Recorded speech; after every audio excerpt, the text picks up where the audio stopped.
Permohonan pertanyaan bagi jawab lisan. Sekarang saya ingin menjemput Puan Rubiah binti Haji Wang. Assalamualaikum warahmatullahi wabarakatuh. Terima kasih Tan Sri Yang Dipertua. Saya ingin apa pantun untuk soalan pertama.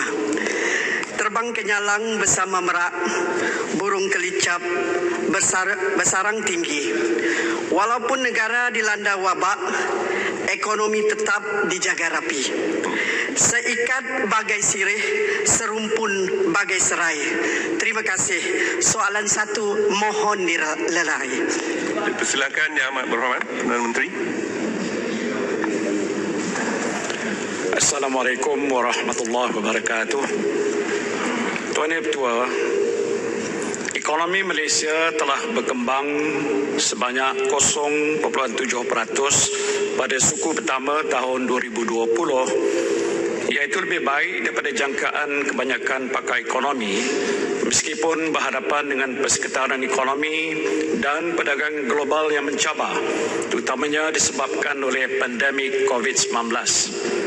Pertumbuhan yang perlahan ini berikutan aktiviti ekonomi yang terjejas susulan pelaksanaan Perintah Kawalan Pergerakan fasa pertama bermula 18 Mac sehingga 31 Mac 2020 bagi mengawal penularan COVID-19.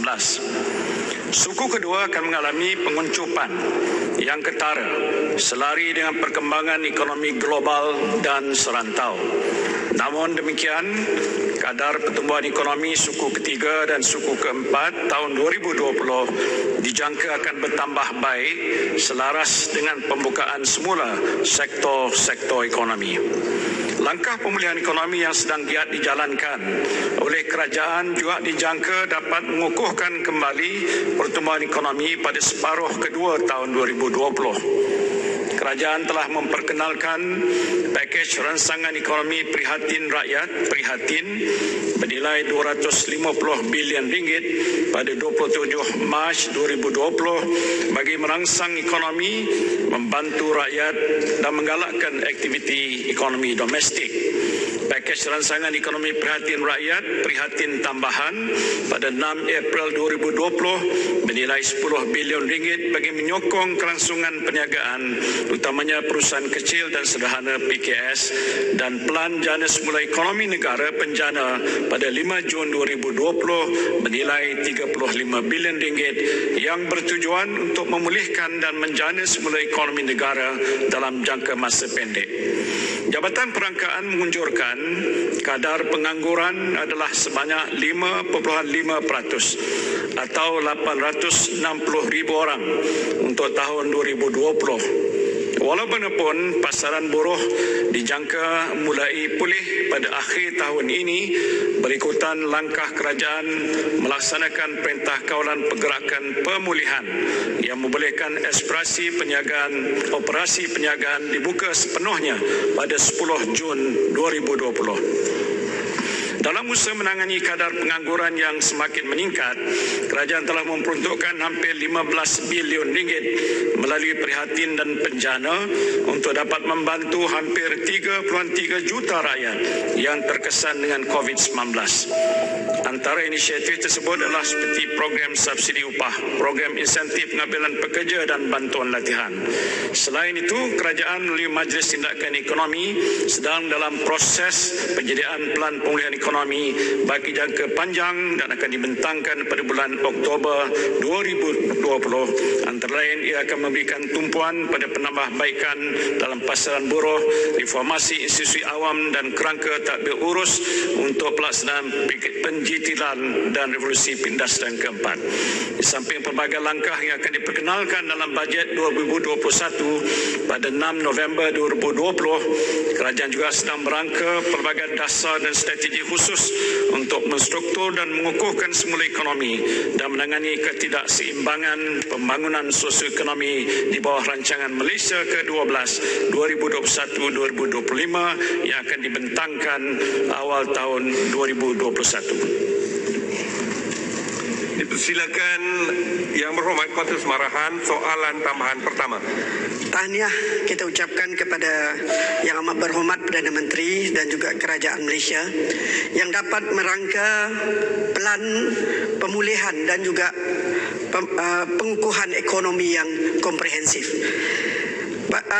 Soalan tambahan saya, bagaimanakah kerajaan dapat memastikan semua golongan yang memerlukan tidak tercicir daripada program Jana Semula Ekonomi, khususnya golongan B40 dan juga penduduk luar bandar ataupun pedalaman yang mempunyai kurang akses, terutama akses internet. Terima kasih.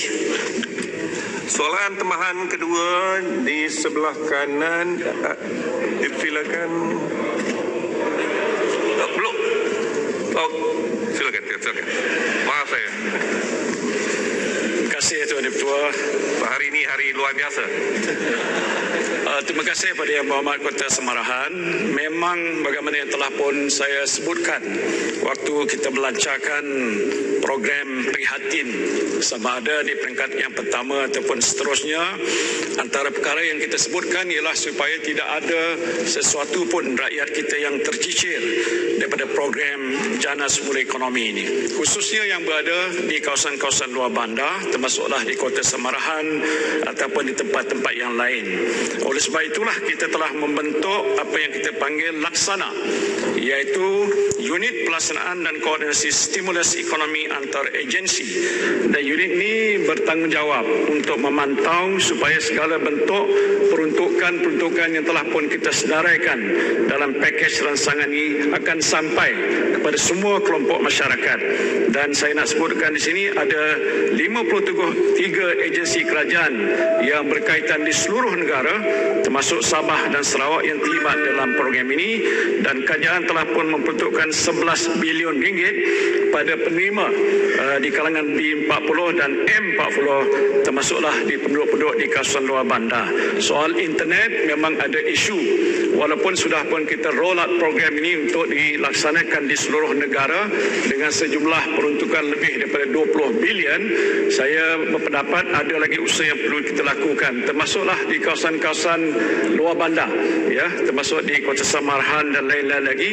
Walaupun saya dah dapat maklumat terkini, Kota Semarahan kalau ambil kira dari segi purata nasional, dia lebih baik, ya, lebih 92% berbanding dengan 84% di peringkat nasional. Apapun ada kekurangan, kita akan laksanakan dalam tempoh-tempoh yang mendatang. Terima kasih Amat Berhormat. Soalan tambahan kedua, silakan Ketua Pembangkang. Terima kasih Ketua. Perdana Menteri telah memberi beberapa penjelasan terkait dengan soal pemulihan ekonomi, termasuk peruntukan yang agak besar. Saya ingin mendapat penjelasan Perdana Menteri, apakah pengumuman-pengumuman yang telah dibuat sebelum ini dan selepas ini tidak memungkinkan penyertaan ahli yang berhormat membahas secara terbuka. Inilah kali pertama beberapa rancangan ekonomi yang melibatkan kos yang begitu tinggi tidak dibentangkan dalam parlimen atas alasan COVID-19, tidak mungkin dibahaskan oleh ahli yang berhormat, dan kemudian dibuat beberapa kebijakan ekonomi yang besar tetapi tidak membolehkan ahli yang berhormat berbahas. Saya juga ingin penjelasan daripada Yang Berhormat Perdana Menteri, mengapakah dihalang perbahasan mengenai pemulihan ekonomi dan peruntukan besar supaya rakyat dapat mendengar pembahasan, kerana tidak semua yang dikemukakan itu sampai kepada program yang direncanakan pada peringkat awal. Saya juga ingin mendapat penjelasan dalam soal yang sama, kerana yang diumumkan oleh Perdana Menteri tadi, yang diumumkan Perdana Menteri itu besar, impaknya, dampaknya besar, jumlahnya besar. Apakah tidak munasabah untuk saya minta ahli yang berhormat turut dengar dan bahas? Ini soalannya, mengapa kita halang perbahasan mengenai pemulihan ekonomi sementara pelantikan besar GLC itu terus menerus?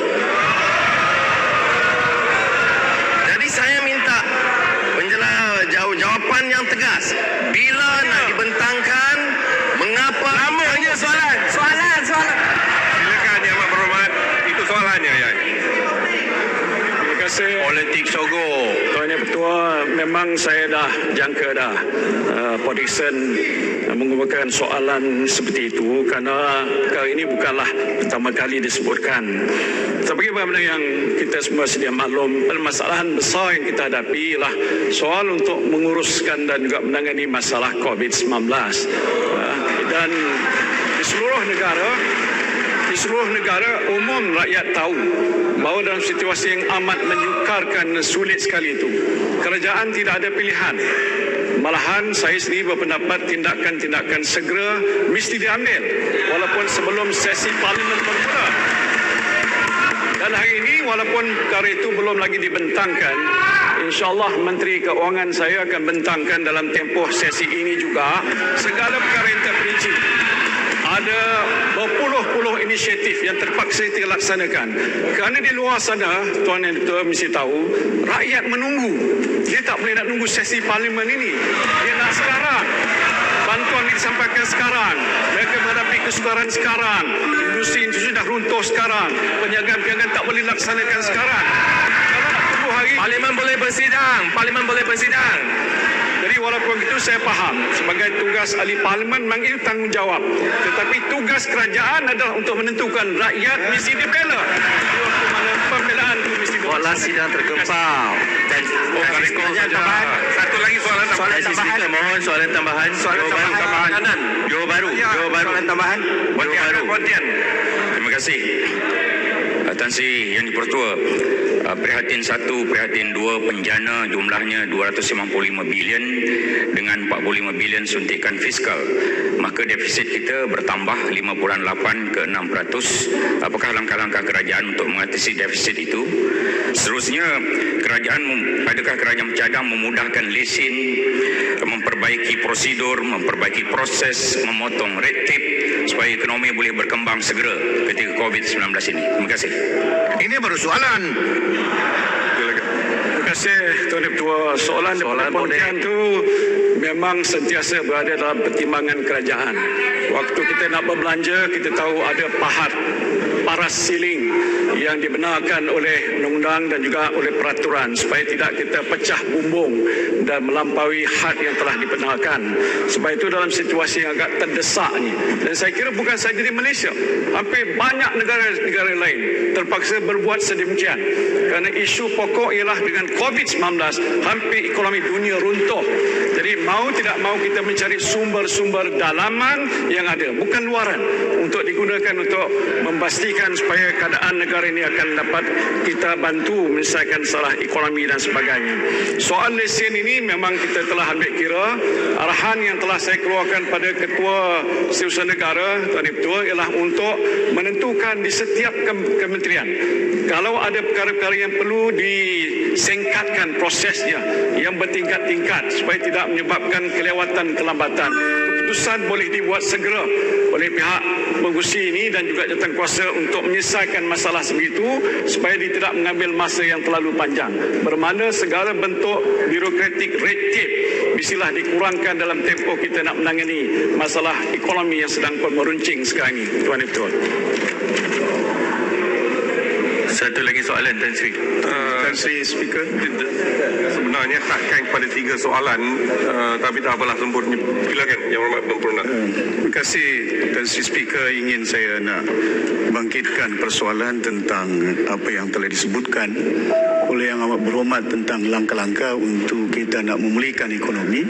Kita sedar dan tahu bahawa kebimbangan, kekeliruan di peringkat akar umbi itu agak ketara kelihatan semakin meningkat hala tuju, dan bantuan yang dah pun diumumkan, dan saya amat setuju sepatutnya perkara ini kita bahaskan.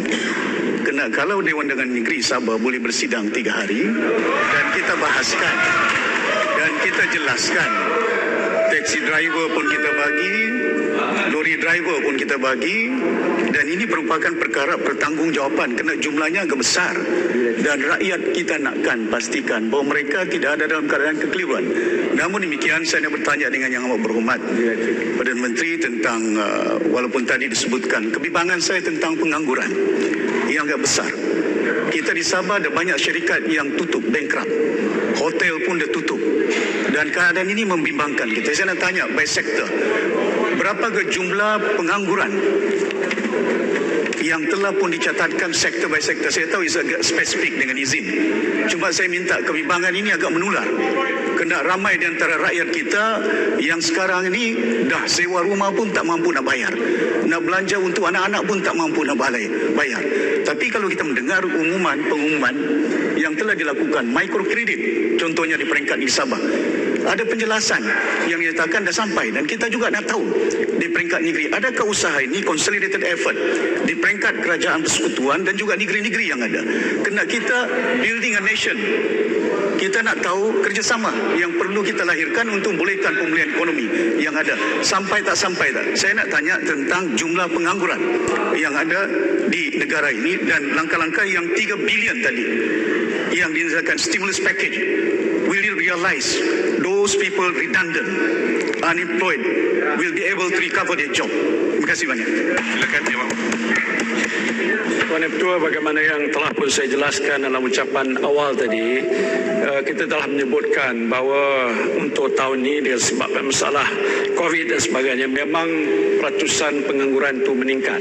Ya, di seluruh dunia masalah besar. Di Malaysia, kadar yang diunjurkan dia lebih kurang 5%. Sekarang ini 720,000 dan saya fikir sehingga akhir tahun boleh meningkat sampai 860,000 bilangan.